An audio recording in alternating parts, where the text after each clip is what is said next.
ರಾಜ್ಯದಲ್ಲಿ ಸಿಎಂ ಪಾತ್ರ ಅನ್ನುವ ಬಿಜೆಪಿ ಆರೋಪಕ್ಕೆ ಗೃಹ ಸಚಿವ ಪರಮೇಶ್ವರ್ ತಿರುಗೇಟು ಕೊಟ್ಟರು.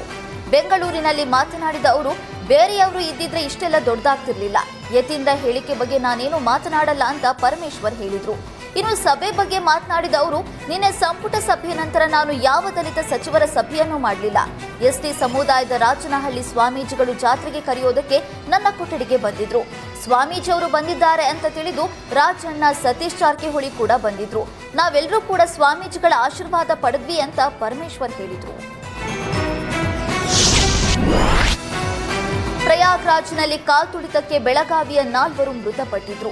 ನಿನ್ನೆ 4 ಮೃತದೇಹಗಳು ರಾಜ್ಯಕ್ಕೆ ಬಂದಿದ್ದು, ವಡಗಾವಿಯ ನಿವಾಸಿ ಜ್ಯೋತಿ ಹತ್ತರವಾಟ, ಪುತ್ರಿ ಮೇಘಾ ಹತ್ತರವಾಟ ಅಂತ್ಯ ಸಂಸ್ಕಾರ ಬೆಳಗಾವಿಯ ಶಹಪುರದಲ್ಲಿ ನೆರವೇರಿಸಲಾಯಿತು. ಧಾರ್ಮಿಕ ವಿಧಿವಿಧಾನ ಪೂರೈಸಿದ ಬಳಿಕ ದೀಪಕ್ ಹತ್ತರವಾಟ ಮೊದಲು ಪತ್ನಿಯ ಮೃತದೇಹಕ್ಕೆ ಅಗ್ನಿಸ್ಪರ್ಶ ಮಾಡಿದ್ರು. ಬಳಿಕ ಮಗಳ ಮೃತದೇಹಕ್ಕೆ ತಂದೆಯೇ ಅಗ್ನಿಸ್ಪರ್ಶ ಮಾಡಿದ್ರು. ರೇಣುಕಾಸ್ವಾಮಿ ಕೊಲೆ ಕೇಸ್ನಲ್ಲಿ 6 ತಿಂಗಳ ಜೈಲುವಾಸ ಅನುಭವಿಸಿದ್ದ ಪವಿತ್ರ ಗೌಡ ಬೇಲ್ ಪಡೆದು ಹೊರಗೆ ಬಂದ ಬಳಿಕ ಟೆಂಪಲ್ ರನ್ ಶುರು ಮಾಡಿದ್ದಾರೆ. ಇದೀಗ ಮಹಾಕುಂಭ ಮೇಳದಲ್ಲೂ ಪವಿತ್ರ ಗೌಡ ಭಾಗಿಯಾಗಿದ್ದು, ಪ್ರಯಾಗ್ರಾಜ್ನ ಸಂಗಮದಲ್ಲಿ ಪುಣ್ಯ ಸ್ನಾನ ಮಾಡಿದ್ದಾರೆ. ಗಂಗೆಯಲ್ಲಿ ಮಿಂದೆದ್ದ ಪವಿತ್ರ ಗೌಡ ಮೌನಿ ಅಮಾವಾಸ್ಯೆಯಂದು ಶಾಹಿ ಸ್ನಾನದ ಪುಣ್ಯ ಸಿಕ್ಕ ನಾನೇ ಧನ್ಯಳು ಅಂತ ಪೋಸ್ಟ್ ಮಾಡಿದ್ದಾರೆ.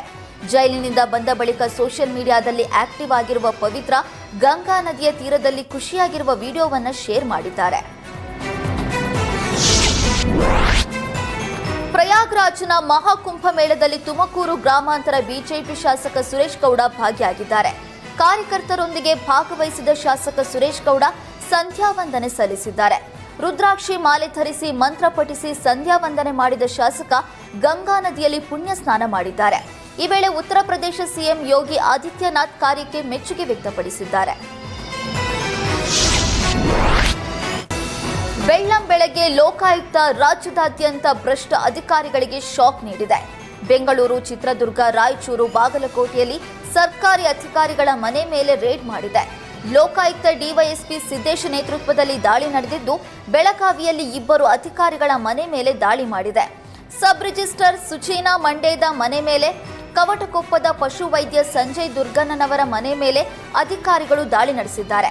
ಚಿತ್ರದುರ್ಗದಲ್ಲಿ ಬಿಸಿಎಂ ವಿಸ್ತರಣಾಧಿಕಾರಿ ಮನೆ ಮೇಲೂ ಕೂಡ ದಾಳಿ ಮಾಡಲಾಗಿದೆ.